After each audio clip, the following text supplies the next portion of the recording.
Greetings, Cap fans, and welcome to episode 222 of the Captain America Comic Book Fans Podcast. Hey, it's Rick Urbanus, and I am your host. I've got a co host. His name is Bob Lucius. Oh, Bob. In Birmingham, they love the governor. Boo, boo, boo. We all did what we could do.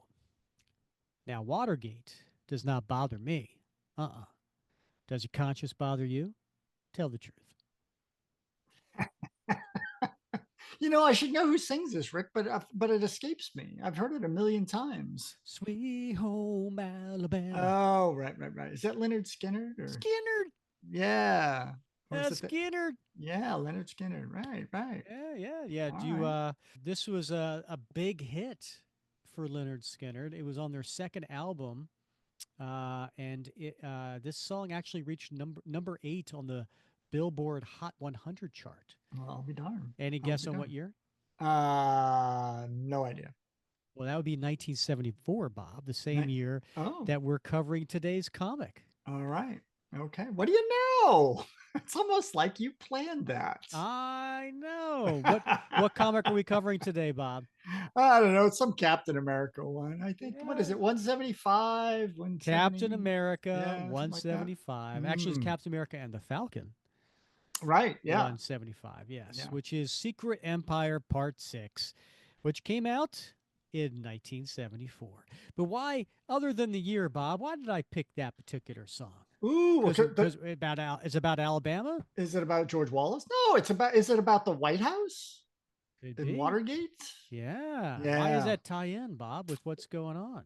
Well, we know that here on the cover, we have the White House itself portrayed. So we got that going on, right? And we know that this story is loosely based some of the characters, some of the stories on what is it, the plumbers, right? Remember the plumbers, the folks that Mm. worked in the Nixon White House to spy on through wiretapping and through break-ins of at the Watergate Hotel of the DNC headquarters. Indeed. Yeah, so we're going to be getting into that story that did take place during a very scandalous time in our country. And, it's interesting because the story is written by Steve Englehart. And we had Steve on the show way back in episode 52. Highly recommend people check that out because we did get into many things about Steve's run on Captain America. None any less important than the Secret Empire story. And so he did talk about uh, yes, the details of the climatic ending of this particular story we're going to cover today. So I don't want to spoil it for anybody, but yeah, so we'll check out episode 52. Highly recommend it. Man, so Fascinating it story. was a great interview. It was definitely one of my favorites in the years that we've been together. Was our time with Steve, getting a chance to pick his brain, hear the thoughts behind the story, and I was just wowed by the experience. So, yeah, check it out, folks. Now, Bob, when people are listening to this when it came out, this comes out on Wednesday, January 8th. Happy New Year, by the way. Oh, thank you. But you recently came back from your holiday cruise slash birthday cruise with 18 members of your wife's family. How did it go? Did you have a good time? I see you got a little bit of a tan. Yeah, I got some sun, which was nice. I appreciate that. It was an experience. I used to take my dad out. Well, my mom and dad would come visit me where I was stationed in the Marine Corps, and I would always take them out for some local food, right? And my dad always had a Yeah, so saying. your dad would say, "That's interesting," No, right? no, no, no, no, no. I would take them out for food. So, for example, I took him out for fish tacos in San Diego when I was stationed there, and I would say, Dad, how'd you enjoy the fish tacos? And he'd say, well, it was different. Yeah. All right. Yes. Yes. Right. Yeah.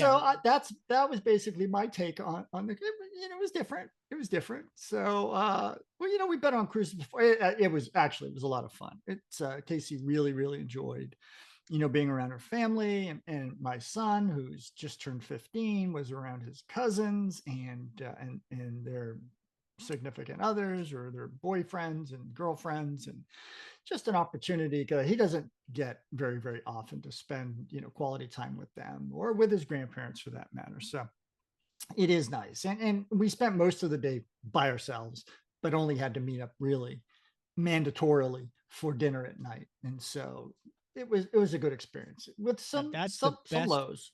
part of the cruise is that people can go their separate ways. Yes. There's something for everybody, right? Like if There you are is, into yes. shows, if you're into gambling, if you're Juggling. into Yeah. doing going to the library, if you want to sit by the pool, you want to go to the sauna, like there's Yeah. something for everybody. And then I'll meet you at dinner. I Right. love that. That's just it, right? As long as you make it back to the ship on time, you are good to go. Now, did you get Yes. any for Christmas and or birthday? Did you get any cool Captain America related stuff? I did actually. My wife bought me a great comic book. It was one that I was interested in procuring, and she actually found me a higher grade than the one I had been looking at. So, but it was Mystic Comics, issue number 4 or volume 2, came out in December 1944. It's got a Schomburg cover, and Oh, very nice. it has a destroyer story in it, but it's primarily about the Young Allies. It's a Young Ally story, and they've got the cover. So I'm very, very pleased that she tracked that down for me, and like I said, found me a great grade. And then she got me a cool Garmin First Avenger Captain America watch because she knew that I was going to try to get into a little better shape this year, do a little self care, and she thought this could help me out.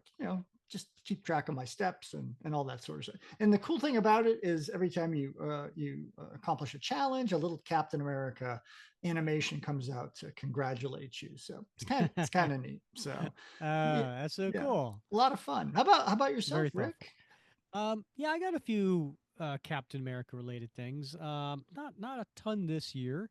I did get a Funko Pop. The I think it's Funko Pop 1290. It's the one that comes with a little pin. Oh yeah, that's a nice Yeah, one. yeah. I saw that it was like on like really like discount on Amazon. Yeah. So I sent that as a link as a it was like here's a Uh-huh. cheap gift you can get me that I appreciate. So I got Yeah. that. Um, and my Secret Santa. So in my wife's side of the family, we do Secret Santas, and my Secret Santa got me a Captain America doormat.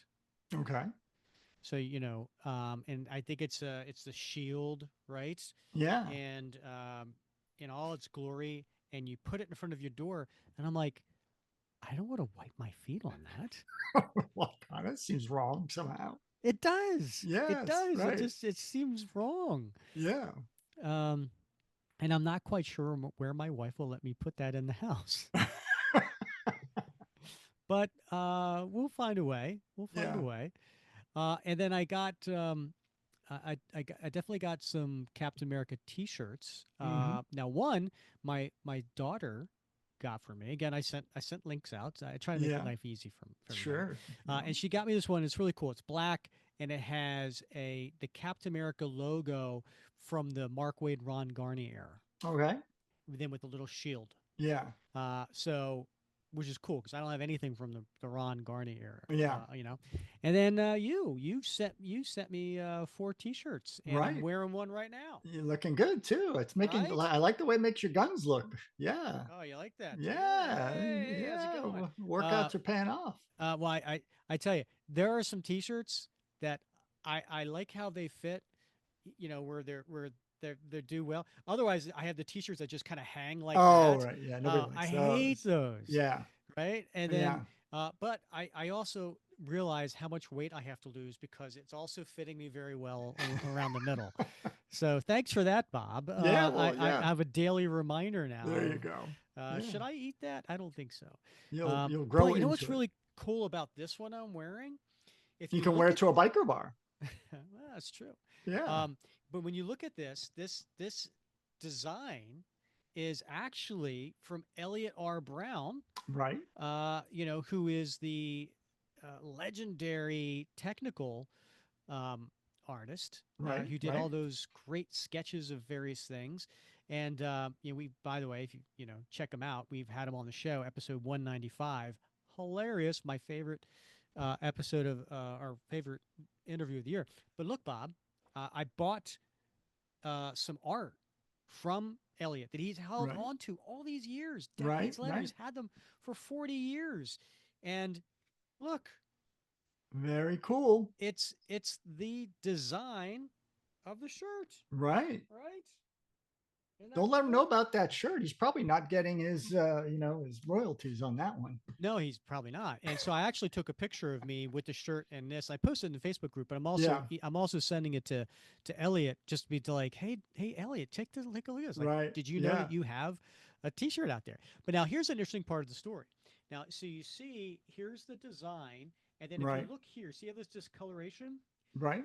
Yeah, these are actually stats on top of the original art because this part, and this part were um, originally when Elliot drew this, he drew it. He's like, well, Cap's got to have a really fast bike, so he drew one of the fastest bike at the time, which was Japanese. And Jim Shooter saw it and goes, Cap can't drive a No. Japanese bike. And Yeah. so he had to change parts of the bike to make it A an Harley. American. Yeah, right. Yeah. So My I think goodness. it went from a Kawasaki to a Yeah. Harley. Anyway, Right. check out that interview, right? Yeah. So episode 195, Elliot talks about that and a bunch of other things. But anyway, I thought that was really cool. So this is now one of my favorite T-shirts because I actually own the art to it. All right. Well, I can't wait to see you in all those t-shirts, Rick. I will. I will Yeah. wear them at various Yeah. episodes. Three of the four T-shirts you gave me have a theme. They do. They do. It's something that we talk about quite a bit in the podcast. Something that you some would say obsess about. Uh, Yes, and that would be Cap's motorcycle, that's right, right? and particularly the exhaust from Cap's motorcycle. Yes. Well, as we all know in last episode, Bob, during that's going to be one of Cap's New Year's resolutions is to look into an electronic one. So Yeah, yeah. cut back on those emissions. Cut back on those emissions. Yes.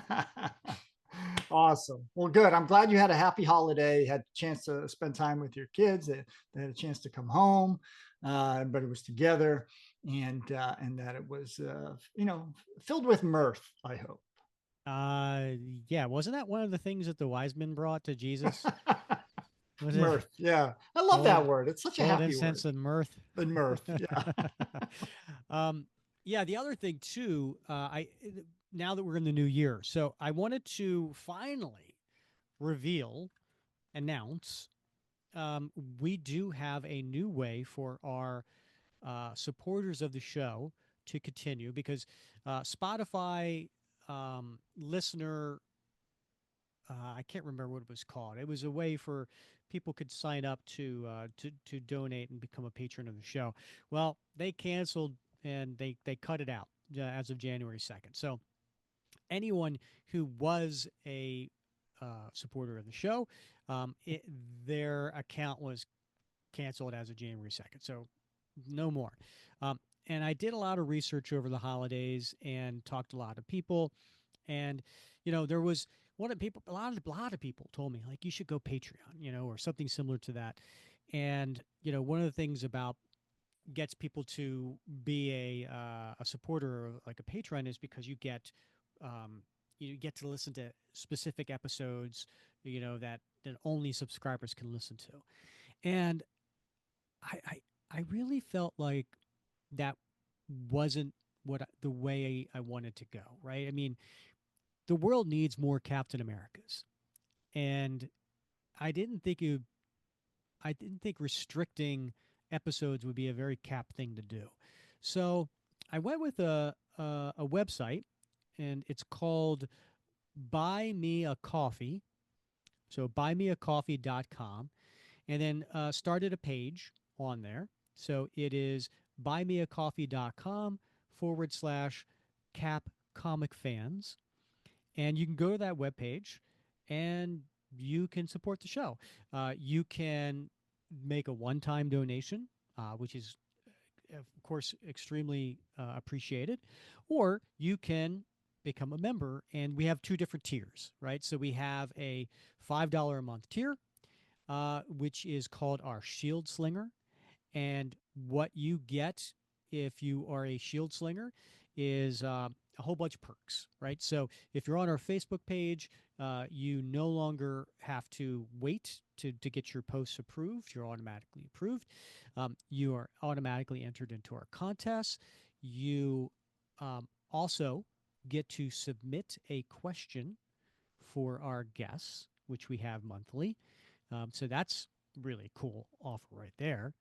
And then I think the big one is the what would Cap do challenge coin, right? So if you um, are a member and you do three after 3 months, we will send out this very limited. We only had 100 of these made. What would Cap do challenge coin, and you can't buy them, so we will send that out to you. And then there's a second tier, and this is called the Super Soldier tier. And so this one is $10 a month, and you get all those perks. Plus, you get to be a guest on the show once a year, and you get to call the shots. You get to call what the topic of the show is going to be. Now, that one is limited. I limited to only maximum 10 people can sign up for that. And so once those are done, they're done. And then, but you can still support as a shield slinger. So and you can also another option, cool option is you can either do it monthly or you could do just do an annual and just pay annually. And if you do that, of course, you'll get the challenge coin mailed out to you right away. Anyway, buymeacoffee.com/cap comic fans if you want to support the show. Well, that's, I mean, those are two great options right there. And it seems like it's much more streamlined now. And it's an easy thing to do. Either, do it monthly, a sustaining member, or a one time, donation, and get you all the perks. And you get the thrill of knowing that you're supporting the show that is enjoyed by so many folks, and it's spreading that positivity. And the world needs more of that, right, Rick? So by doing your part, we can do our part, and everybody gets to benefit from it. And I think that's a cool thing. It's a service we're all trying to provide, and by being a supporter, you're helping provide that service as well. 100%. Yep. And thank you. Thank you to all of the people who have supported us over the years, um, and the people who continue to support us, and our new supporters, because without you, it'd be really hard for us to continue to do this show. And we don't want to have to move to a platform where we have to restrict the amount of episodes. So, again, thank you so much from the bottom of our hearts for that. Uh, Bob, I forgot to mention something about the cruise. Now, last episode, uh, we talked a little bit about the fact that you weren't a fan of Paul McCartney's Wonderful Christmas Time. And you reached out to me during while you're on the cruise. You sent me, you pinged me. Do you want to tell listeners what you sent me? Yeah, Rick, I twice I walked into the buffet area, which played a continuous stream of Christmas music throughout this cruise, and twice I walked in and heard that Paul McCartney abomination, simply having a wonderful Christmas time. And then I said, that's it, I'm out of here. And my wife was like, no, we got to eat. We only have a certain amount of time. We got to go on an excursion. We got to do this. We got to do that. And so I had to sit there, simply having a one. And then you can't get it out of your head. It's like an earworm. So Mm-hmm. yes, I did reach out to you to let you know, because I knew that you would be rubbing your little mitts together in glee, knowing that I was enjoying that tune in thinking of Yes. you. Yes. I appreciate you thinking of me while on your cruise, Bob. And then what did I send you? I sent you on a couple different days. I sent you a couple different messages. Do you want to tell the listeners how thoughtful I was? You sent me a wonderful birthday greeting, and so I do appreciate that. You know, one of those things where I'm not like big into birthday greetings. Like people go out of their way, they post things. I hate attention. And so, what I really hate, by the way, is when the entire dining facility stops what they're doing and sings you happy birthday. Mm. All the waiters are dancing around you and people are Hmm. swinging their napkins in the air. So yeah, it was a bit of a stretch, but I do appreciate when good friends like you, you sent me a nice birthday message to thank me, and that meant a lot. Well, yeah, but Good you're tune. leaving out the best part, right? So I sent you a couple of different versions of Paul McCartney's "Wonderful Christmas Time." I sent Yes, you you a did. Jimmy Buffett version, Yes, you right, did. on Yes, Spotify, so you could listen to that. you tricked Because I me. figured you're on the cruise, Yeah. right? What better than a Jimmy Buffett version of that Yeah, I song? felt that that was a trick because I played the song not really realizing it was going to be a version. So I thought it was just going to be a good old Jimmy Buffett Caribbean song. And then I sent you the Tonight Show version, Yes. right? Which Yes. had I can't remember the name of the a cappella group that was doing it, but it had all those different stars, right? It had Yes. Scarlett Johansson, it had Didn't it um have Seth MacFarlane in there as yeah, well? Yeah. Jimmy Fallon and Yeah. all these different, and then even Paul himself. Yes. Sir Paul McCartney showed up and did a little bit, Took the all those time. different blocks that show up and Right. Yeah. It yeah, was you like know what? the I thought that was thoughtful of me to send that to you on your birthday. yeah, I appreciate that. Yeah. It's the one that meant the most. All right, Bob. Should we get to today's comic? Yeah, we have to. We have to. People are waiting. All right. So I have here in my spinner rack. There we go. It is Captain America 175. I'm sorry, Captain America and the Falcon 175. And like you mentioned, it is an image of Cap on the lawn of the White House. And do you want to take our listeners through the cover? Sure. So it is taking place on the front lawn of the White House. And so we see the columns of the rotunda there, facing Cap, and he is barreling toward the reader, and in the background, shooting at him. I think we've got one, two, three, four. We've got 4, 5 secret Empire agents, and they've got those cloaks and the hoods on, so you can only see their eyes, and they're shooting at him, but he's paying them no heed, right? He is barreling toward Moonstone, and he's got his right arm up and basically barreling into Moonstone's torso with his right arm, and his left arm is extended out with his shield elevated. And he's got a look of fury on him and determination. And then in the foreground, we see somebody else that I believe we're going to be introduced to in this comic, and he is muttering to him out loud, "Star Spangled Dog, you've smashed the secret empire, pulverized Moonstone, but now you face the deadliest man menace of all." I like that. I like man menace. Man Menace. Yeah.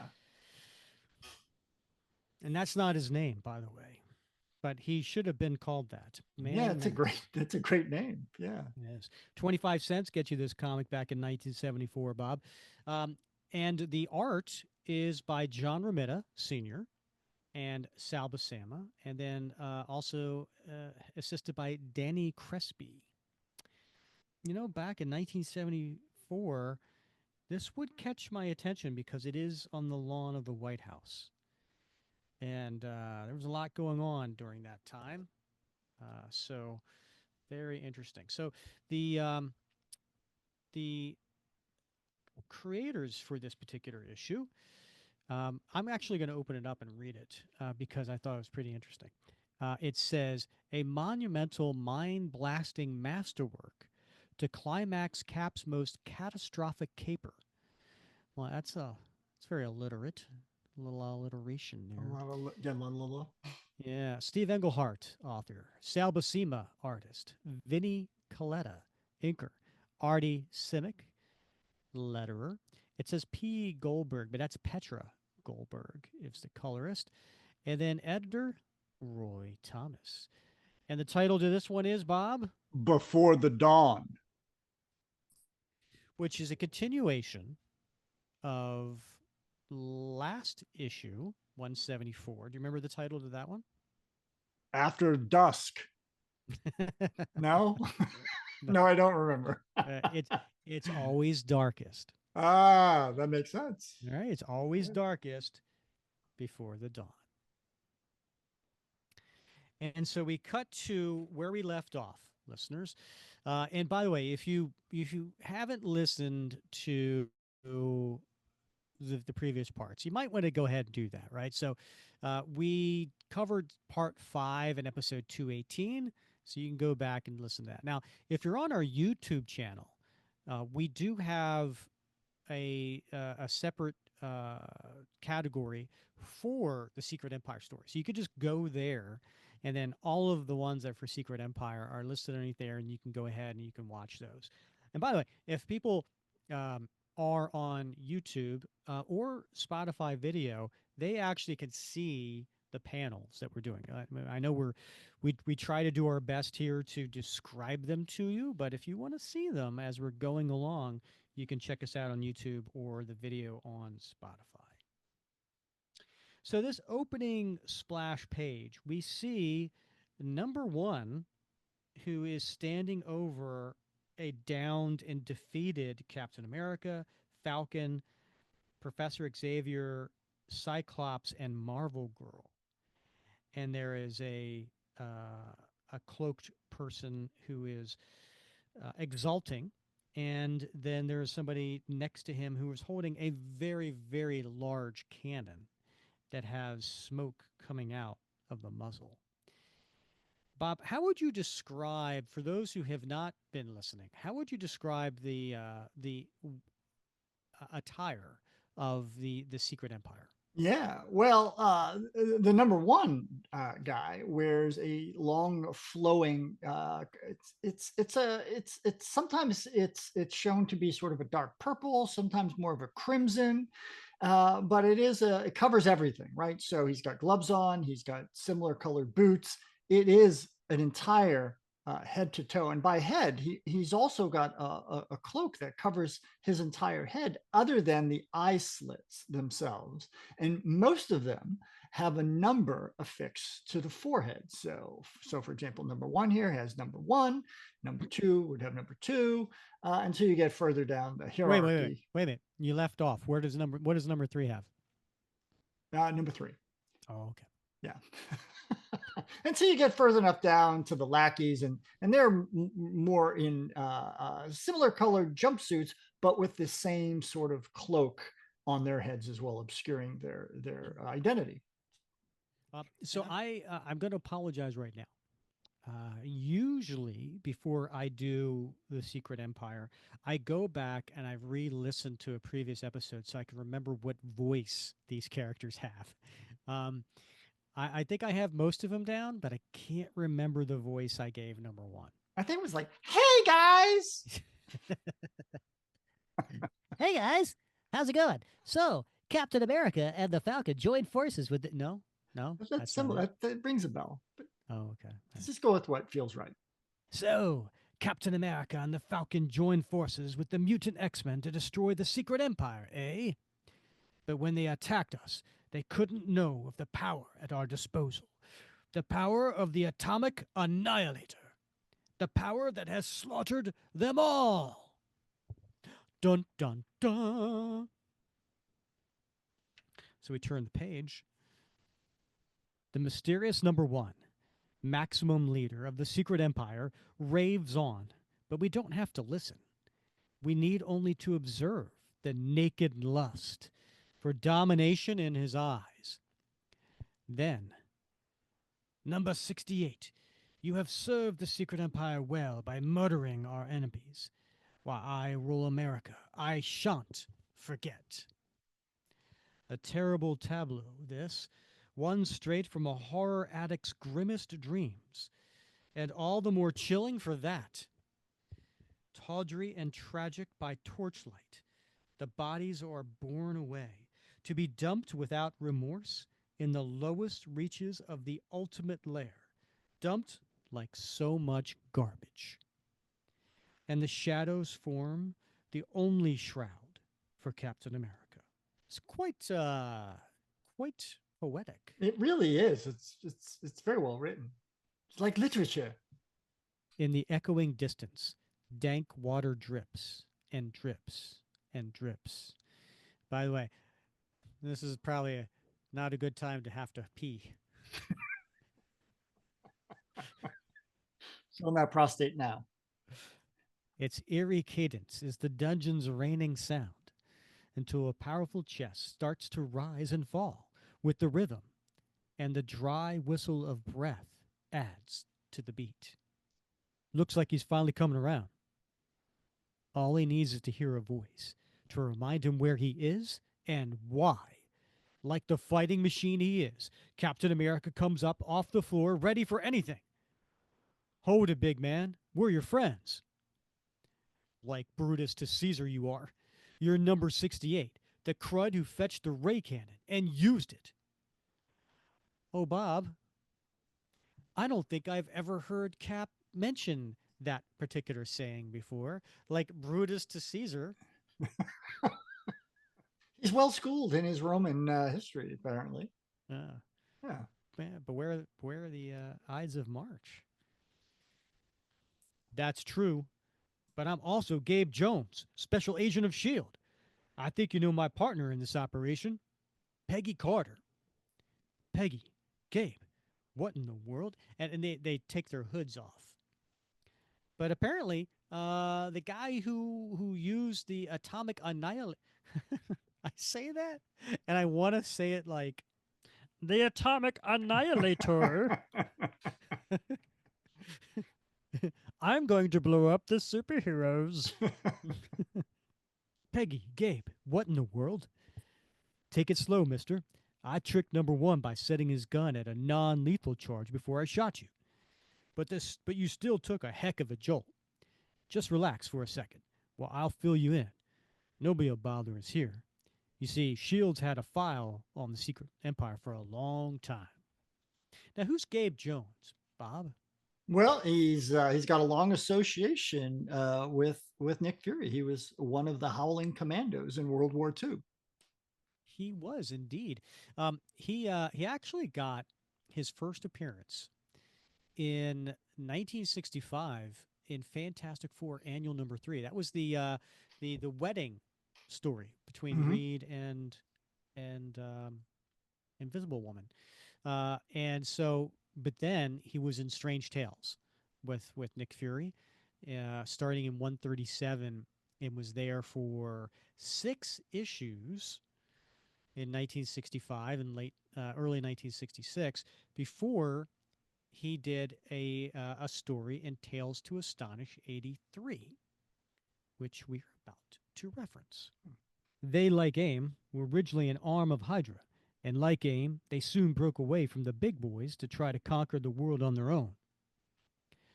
But they were third stringers. Then, their agent, Boomerang, had his first mission aborted by the Hulk.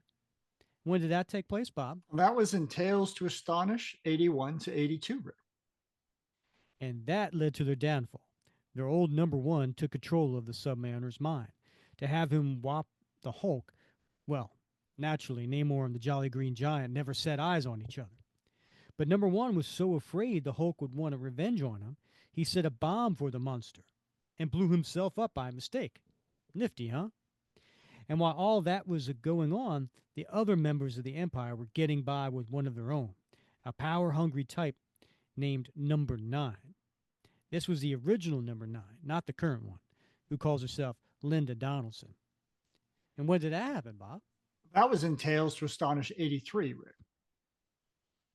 Anyway, what we hadn't counted on was another member of the Inner Council wearing protective armor, someone who would fight him and win, someone who would turn out to be me. Yeah, that's when I first learned how to infiltrate them. And then there's a little readout here at the bottom. You wanna Oh, give the editor's note? at last, old time true believers, an actual representation of Gabe Jones' brilliant defeat of the Secret Empire, advertised but never shown in 1966. And that was from Rascally Roy Thomas. Indeed. That finished him off. But last year, when Shield heard they'd been regrouped under a new number one, Colonel Fury sent me back to do it again. I couldn't make the inner circle this time because there isn't any. And frankly, I was just as glad to be the relatively unknownest number 68. Once I got in good here, up to and including being the chief gun toter, I was able to sneak in backup agent, and since there wasn't much danger, Fury assigned Peggy. And when did Peggy join Shield? Peggy joined S.H.I.E.L.D. in Captain America and Falcon number 169.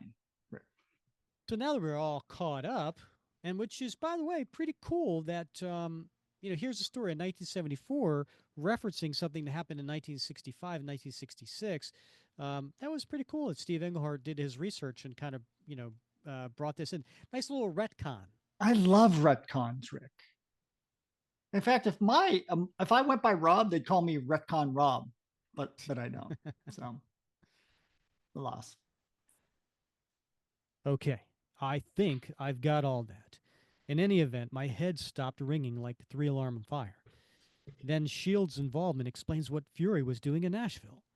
He must have been checking Moonstone's connection with the Empire and way Falk and I were, if only we had known what the other was doing. That's the intelligence agency game, I'm afraid. But that's not what I want to talk about. One more minute, Peg. Cap, now that the Empire has the electron gyro, they're ready to make their big move. We have to get going. Having said that, I'll let you two have 3 minutes to get reacquainted. And he walks off, and there's Cap and Peggy, and they have their arms around each other. What? Oh boy. Oh boy. Oh, Gabe, how could you know that Peggy thinks I'm in love with her instead of her younger sister, Sharon? Lord, I have to tell her the truth if I've survived the rest of this day. You think? Yeah, right? And by the way, she's not really your younger sister. She's your cousin. That has been retconned as well. You should let her know that as well. And later time, a different place. Remember all those mutants that they rescued off of that big dial that were kind of there being like hooked up to a machine? Yeah, they were sucking like brain power out of them or something, right? Brain energy. Yeah, well, they're all back now. Oh boy. Oh, yeah. Yeah. That's it. Bring them down. Careful. Don't tip the mutants too far or they'll fall. Nearly ready, number one. You're certain this saucer craft will fly, number three? Indeed, yes. With the electron gyro for steering, and with the X-waves, our machines derived from the captured mutants' brains for power, this ship shall serve us well. It better had. The secret empire has worked hard to prepare for this moment. We have spent months plundering the minds of famous scientists for the necessary knowledge to construct this saucer with all of its attack capabilities. Quentin Hardeman, sparked by the Viper, his former advertising partner, discredited Captain America for us and convinced much of America to accept Moonstone in his place. Lastly, we captured 9 mutants for their mental energy. We've been too thorough to slip up now. But number one has no real doubts of his ultimate success. And once he enters the ship, this is it, men. Today, we conquer America. America, 2 centuries removed from the golden land the founding fathers envisioned, no longer young or innocent, yet still a place where freedom is not just another word, though there are those who would like that changed. And coming out of a conference room, who do we have, Bob? Well, we have Quentin Hardeman himself, and he's being followed by none other than Moonstone. Man, to think I'd be the star of a congressional hearing. Yes, it went smoothly, Moonstone. Your position as public hero number one is secure, thanks to my genius at manipulating the truth, and thanks to Captain America's blundering defense of his name. Lies are neat, truth is messy. Isn't that what you always say? He never had a chance. Maybe the truth got out on Watergate, but that's the Vroom. Huh? They're here. Look, Moonstone. Look, and you shall see history in the making. Every carefully choreographed appearance you've made until now is finally about to pay off. Across the street, on the White House lawn, our allies have arrived. And there's this big giant flying saucer that just landing on the lawn. Next page. In seconds, the secret Empire saucer comes to rest, its sullen bulk resembling nothing so much as a monstrous mushroom, defiling the bright green grass. Many ships, any of them more conventional, could have brought these invaders here, but could anything else have the sickening impact of a true flying saucer? No. The fear of flying saucers run deep in mankind, and fear is the name of the game. What do you think the referencing there, Bob? That flying saucers are run deep? Ooh, let's see. We got the day the earth stood still. Mm-hmm. Klaatu Barado Nikto. And we invasion. What was it? What was the attack from Mars? What's the one with the Mars landing and Mars attacks. no, the Orson Welles one. What is that one again? The radio Uh, show yeah, and you just said it Martians. right. The day the Earth stood still. No, that was a different one. That was Um, yeah, that one had the big robot that came out. uh, Oh my something in the gosh. world. Yeah. Yeah, yeah. Okay. Yeah. Anyway. Yeah, Oh man, it sucks to get old. but yeah, I guess in the 50s, maybe the 60s, right? I guess Yeah. flying saucers, where people were afraid of that. Yeah. From all sides, mankind warily converges. First, in the forms of White House press crews, whose cameras devour this sight.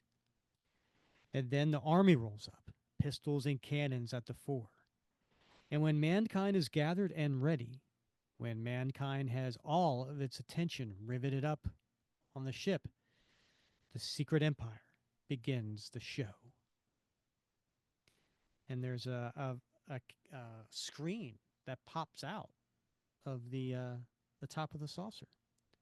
And on the video is number one in his cloak. America, I am number one. I demand immediate and unconditional surrender. The army gives him its expected answer, and they start to fire. Whoom. Zap. He provides a not unexpected reply. You cannot fight me, a force field gentleman created with the brainwaves of mutants. And the military notices. Geez, Harry, that was our best stuff. Where the devil's the president? At his retreat, the White House says. He's supposed to be flying in. Your leader is far away, America. Your so called superheroes are in New York or some other distant place. No one is here to protect you. I am your fate. And then who comes in, Bob? Oh, thank goodness, it's Moonstone. Wait. Good Lord, it's Moonstone. Ladies and gentlemen, Moonstone is here. He's flying straight toward the mammoth saucer. So you're number one and you're invisible, huh? Mister, the only invincible people around here are Americans. And in the name of America, I challenge you. All right, hero. I'll meet you on your level. Face number two, the marshal of my warrior squad. Discover which of you is invincible. And number two comes out. What's he look like, Bob? He's an odd looking fellow, Rick. You know, he's sort of got brown coveralls on with sort of an olive drab green shirt under it. Big old gloves. He's a big man. He's a big man, but he's got he almost looks like the Count of Monte Cristo. He's got a metal helmet that covers his entire head and also his upper shoulder area. So yeah, he. We don't know who it is under that helmet, of course, but he does look like a bad mamma jamma. Mm. Now I want a Monte Cristo.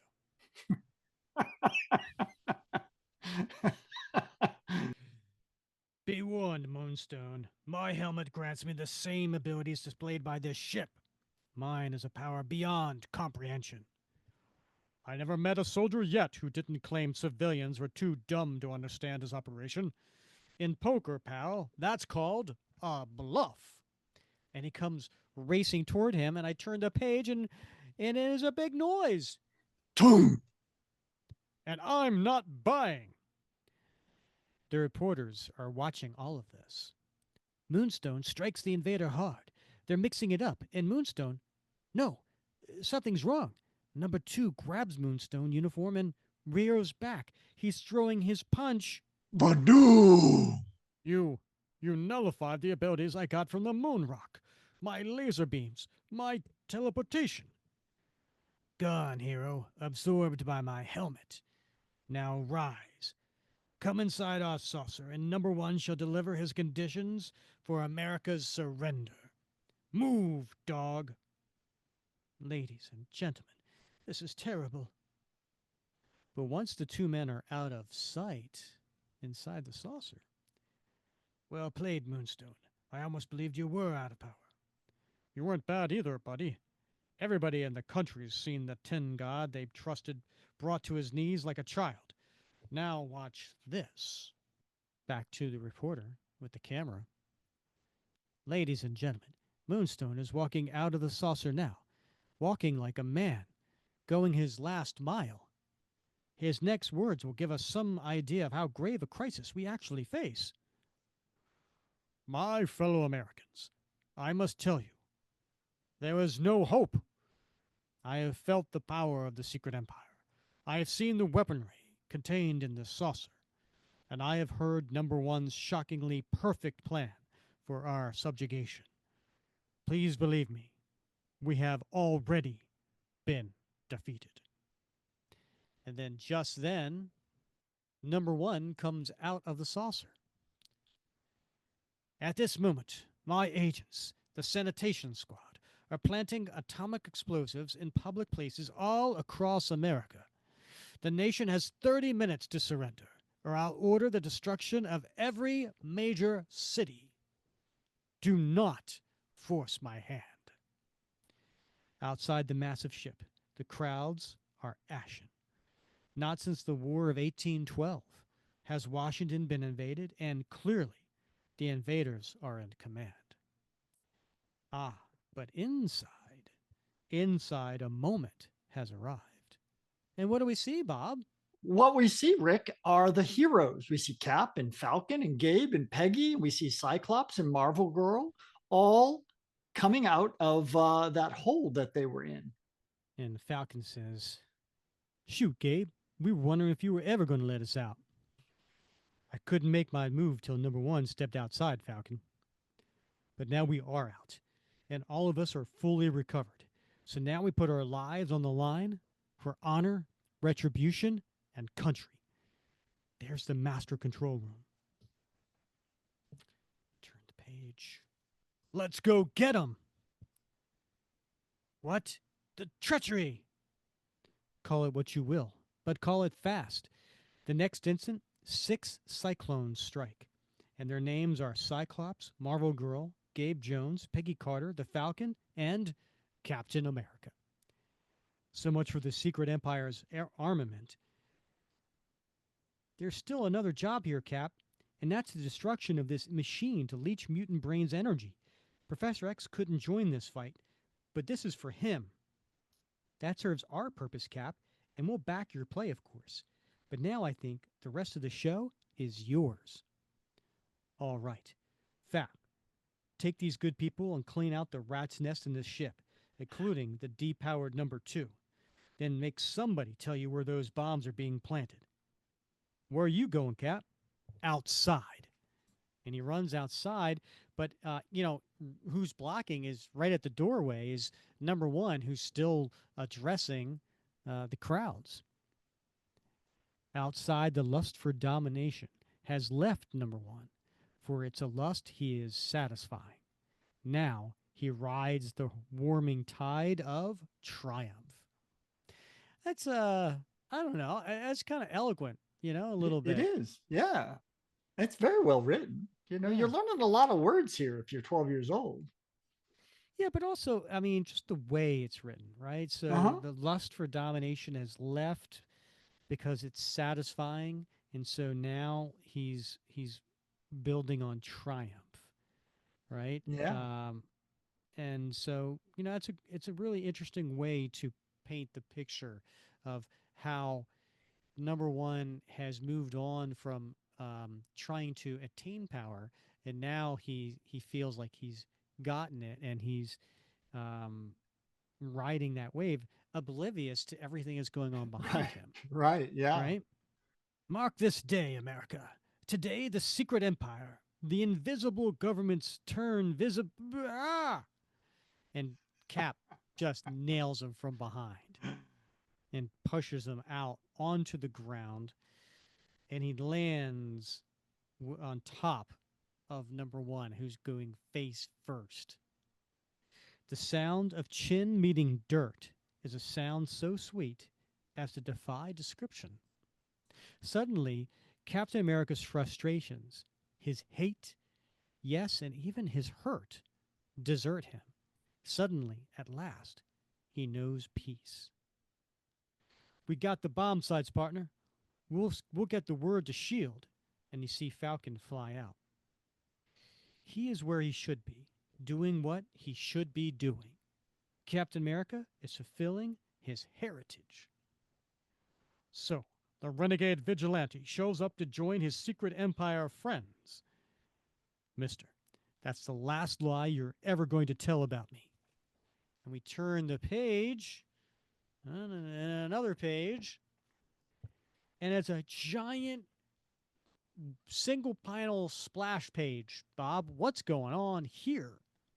Cap he just plows into Moonstone's torso, basically lifting him up into the air. I mean, he hits him right with his right shoulder, right in the solar plexus, nailing him, and actually hits him so hard, Rick, that he crashes through a tree, shattering the tree limb, the trunk of the tree.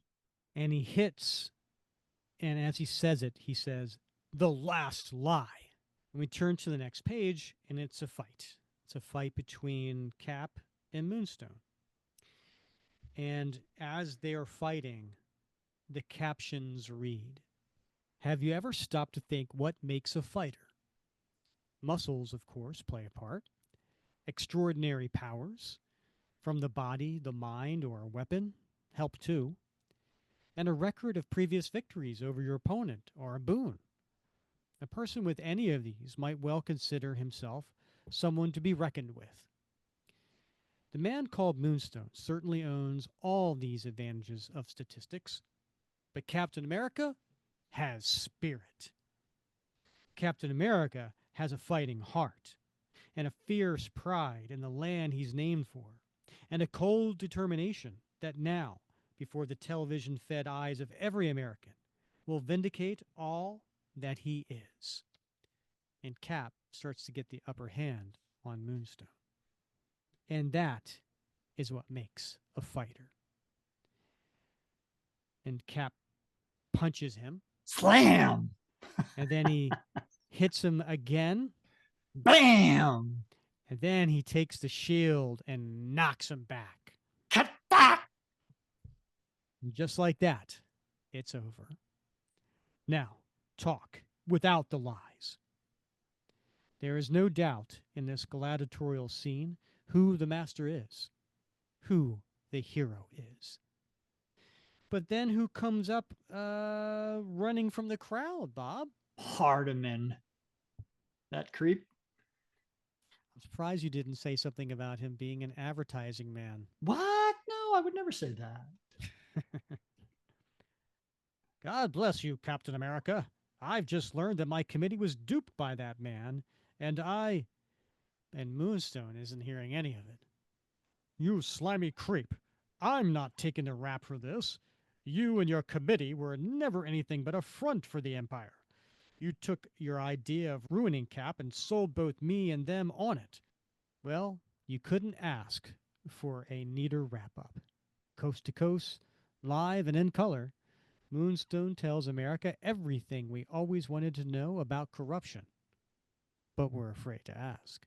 He talks and talks and talks, taking everyone involved down with him, even a totally outraged Viper, whose hatred for Captain America indirectly began it all.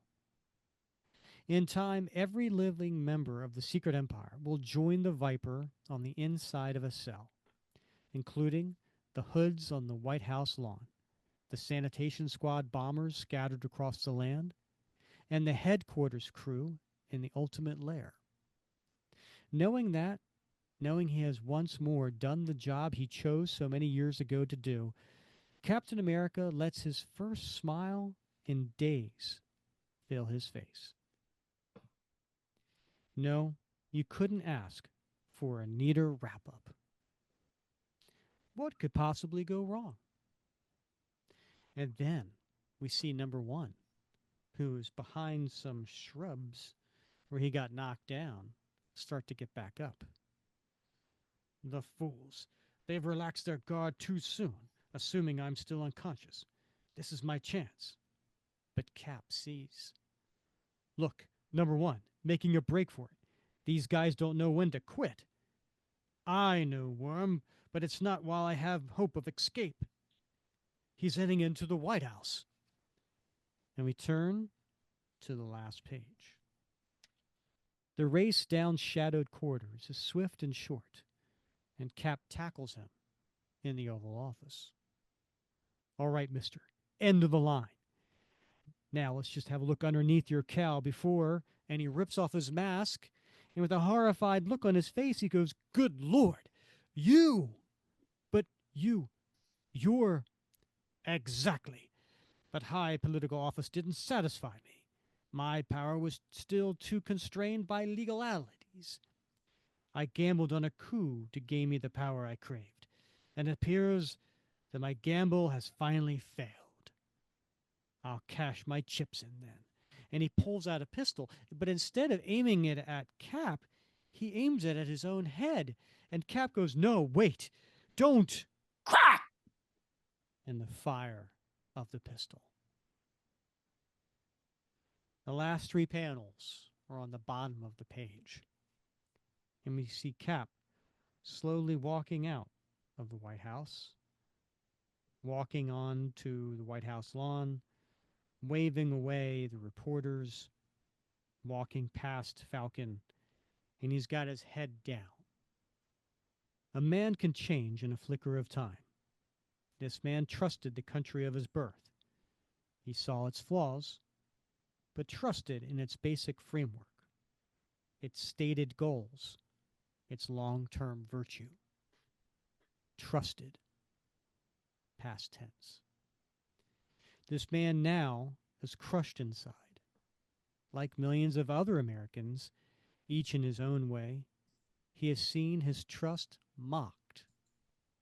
And this man is Captain America. And then there's a little plug for the next issue, beginning the most amazing story you'll read all year. Captain America? No more. What? Bob. All right. Woo!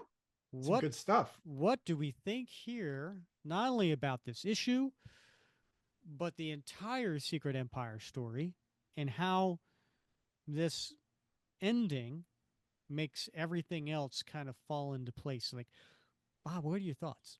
Wow. And well, first of all, I mean, I can only imagine what impact this must have had for readers when they first read this 6-issue arc back in the 70s, right? And back in 74, just as Watergate was unfolding, just as we were trying to extricate ourselves from the Vietnam War, and there were lots of things going on for example, the Pentagon Papers that showed the duplicity of the federal government, and like this must have been a real I mean, folks surely must have like understood the hidden subtext here, but it's Mhm. just man, it's a slap in the face, right? And we see this in those last three panels with Cap and what it sort of foreshadows coming next in the next issue, and like he is suffering. We've talked about this before. This idea of moral injury, where like his trust, his faith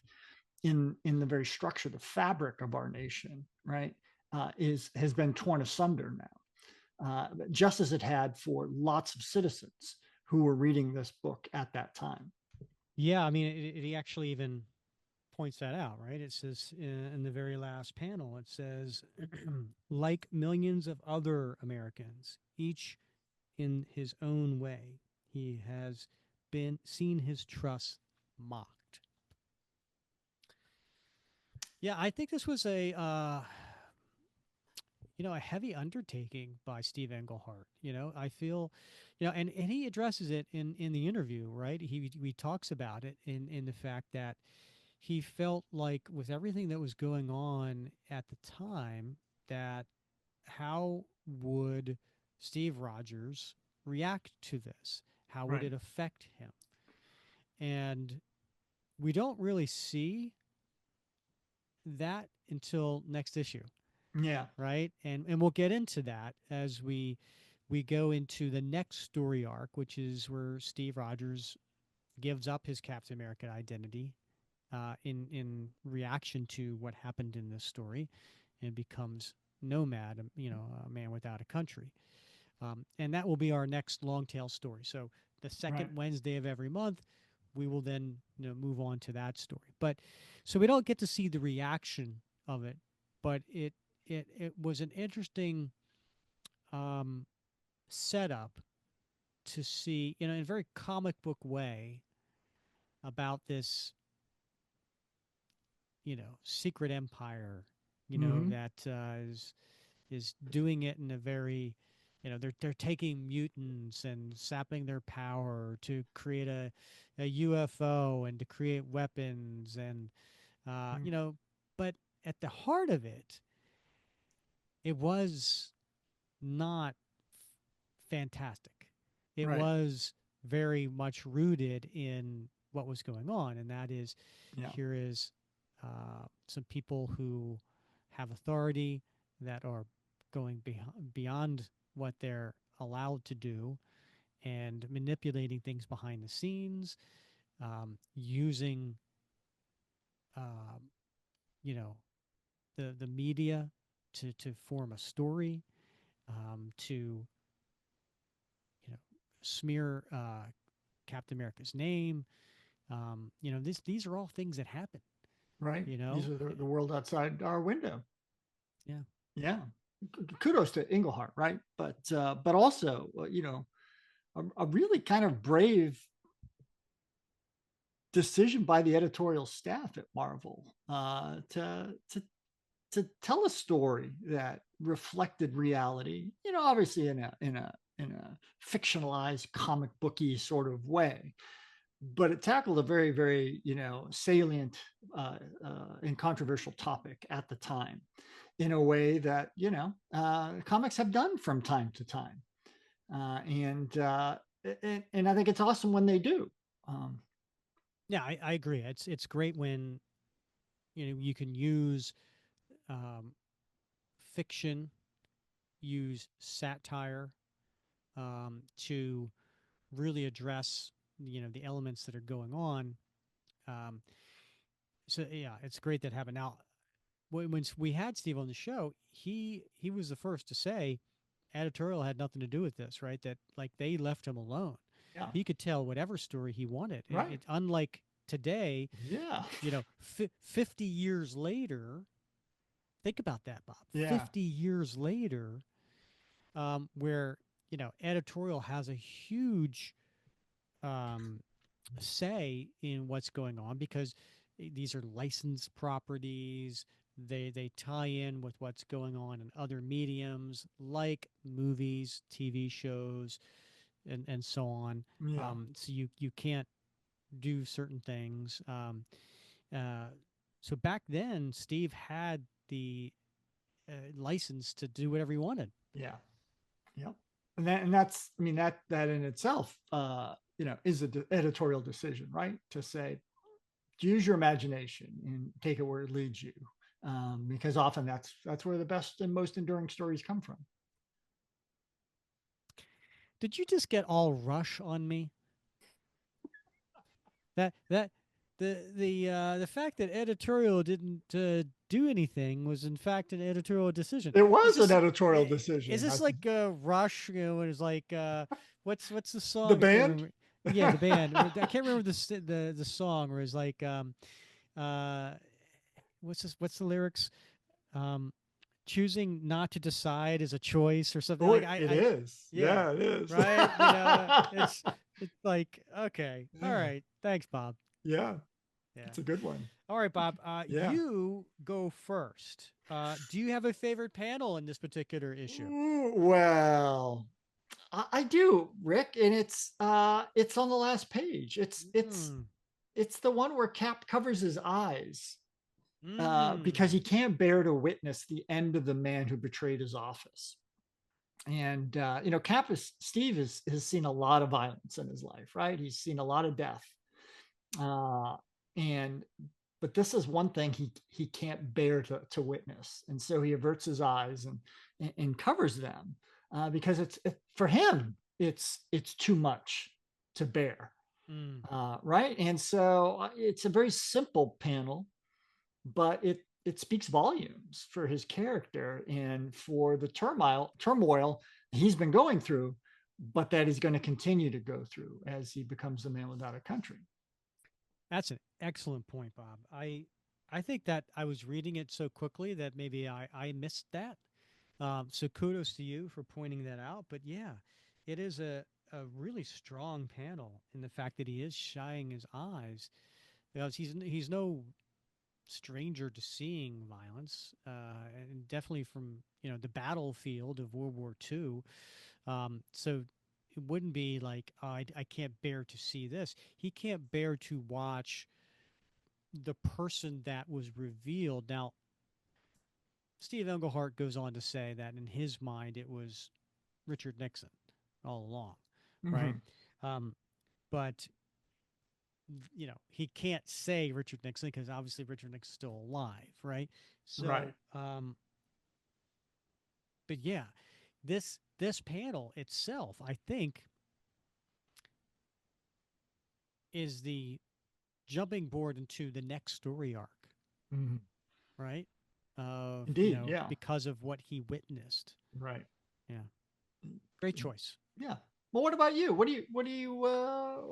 What's ringing your bell as favorite panel? A couple pages earlier on page 30, um, and it's the fourth panel there where he goes Kadak, and I where he's knocking back Moonstone.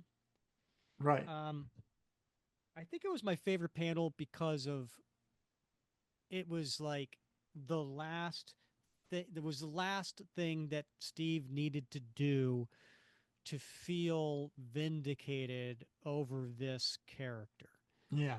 right? Like for several issues, Moonstone had the upper hand on Steve in not only physically but also in the public's eye. And I could speak personally um, that where I relate to Steve in this is that if you were to ever question my ethics, my morality, my integrity, um, my honesty, uh, that would be devastating as me as a person, because Mhm. I hold those things very dear and want to be, an example to myself, to my children, to people I meet. Um, and so I can imagine Steve's a lot in the same way. And to have all of that questioned and on a grand scale where he gets arrested, where the public has this the bad opinion of him. So not only is he defeating him physically, he has also is like getting redemption there.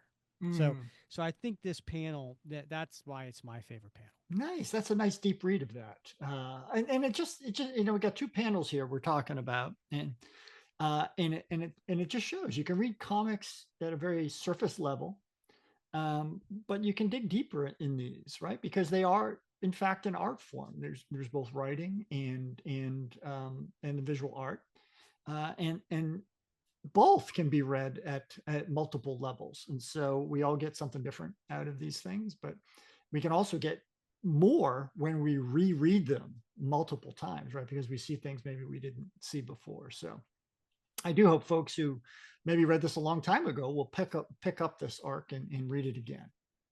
Yep. So what about your t-shirt, Rick? You got anything you want to slap on a t-shirt? I do, Bob. A couple of pages before that, Uh-huh. on page 27, which is the four panels of Cap and Moonstone fighting. The third one, which is the shield going into Moonstone, and it just says Trock. Um, but I like the caption above it, and the caption says, "But a Captain America has spirit." And I think that would look cool on a t-shirt, right? Just All right. Moonstone Yeah. getting struck with a shield, but more importantly, it says Captain America has spirit. Nice. Nice. What about you? What are you putting I, on a t-shirt? I'm gonna. It's a few pages before that, and it's around page 13 or something. It's the lower right panel. It's the one where they are in the ship. They've just been released from hiding from by Gabe and Peggy, and Cap is getting ready to charge out the door and tackle number one. And Falcon says, "Where are you going, Cap?" And Cap yells, "Outside!" And I like that because, Rick, I work outside. And I think that would be awesome. We need to all get outside. And so I would put this on my shirt as a call to action. Hey, let's all go outside and get some outside time. It is totally out of context. It is, Yeah, isn't it? yeah, it is totally out of context. But you're like, yeah, Yeah, going buddy, let's go hiking. outside. Let's go outside. Uh, So I'm going you know with what that. though? I'm gonna have to say I wouldn't do it personally because the colorist screwed it up. Oh, okay. Yeah. He didn't get the red stripe Yep. underneath the white star. You're right. You're right. In many places in this book, he did, but not in that Yeah. particular panel. Not there. How can you do it right in so many places and then just get it wrong? It's called a deadline. Yeah, right. It's the last panel. Got to get it done. Right. All right, Bob. What's going in your time capsule? All right, Rick. Well, this was an easy one for me, and it's one that you would never guess in a million years Good. because it's from my personal experience, right? So I look at all these soldiers on the lawn of the White House, and it struck my eye that they're all wearing the OG 107, classic Armed Forces green sateen fatigues. So back in the 50s, in fact, starting around 1952, all the way up until like 1989, when these were finally completely decommissioned, all the members of the armed forces wore that like olive green cotton shirt and trousers. Hmm. And it wasn't until really around the early 1980s that they began to transition away and go to the camouflage stuff that you associate with the military. So, but at this time, that's what everybody, including the Marines wore those as well as the Army, the Air Force, and the Navy. And so that speaks to the time that Hmm. this comic was drawn. If it had been drawn 10 years later, they'd be wearing camouflage, what the Army calls battle dress uniform, what the Marine Corps calls, utilities, but they'd be a completely different uniform. So it does speak to the time. Interesting. I was not aware of those Yeah, dates. Very cool. And I love the fact that he's wearing a tie. of course, You right? know, because Yeah, what screams better fashion than a tie in battle? it's White House duty. Yeah. Yeah. All right. How about yourself? What's going in your time capsule?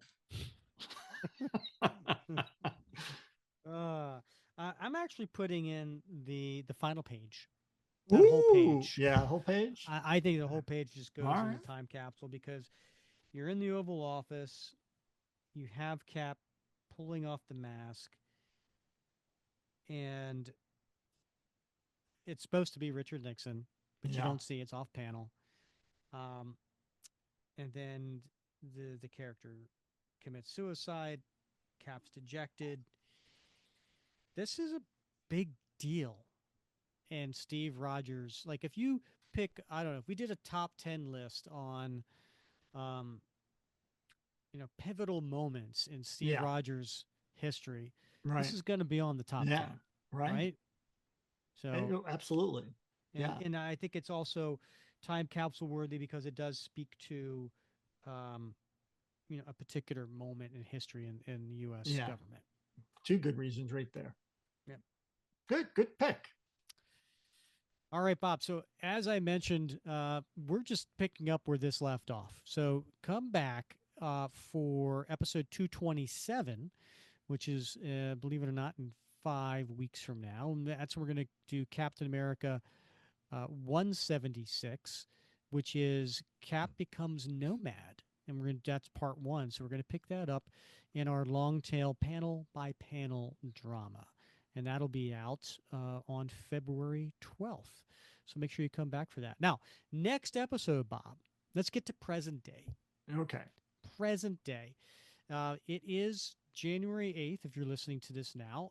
So that means a week ago, Sam Wilson, Captain America #1 came out. And probably many of our listeners have had an opportunity to pick that up and read that.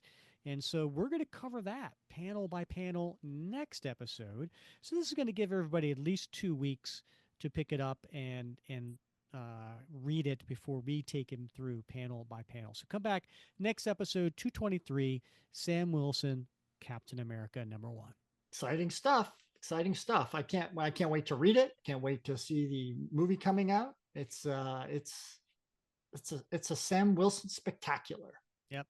And if you want to get prepped for next episode, make sure you check out our recent interview. It was episode 214, where we had the writers of Sam Wilson, Captain America on the series. That is Greg Pak and Evan Narcisse. And the two of them came on and had a great discussion about the series. And so if you want to get prepped for it, make sure you check that out and then come back next episode. Good advice. All right, Bob, as always, it's been a heck of a lot of fun wrapping cap with you. It has. I can't wait to next week, Rick. All right, he's Bob Lucius. I'm Rick Verbanis. And please, if you don't mind, please rate, review, and subscribe wherever you listen or watch. If you're on YouTube, please give us a thumbs up. Subscribe on YouTube. If you're on Apple, please give us a 5-star review. It's been a while since we gotten one of those, and we would love to read that here on the air. And as always, we love hearing your comments on the Facebook group as well. And thank you once again for listening to another episode of the Captain America Comic Book Fans Podcast.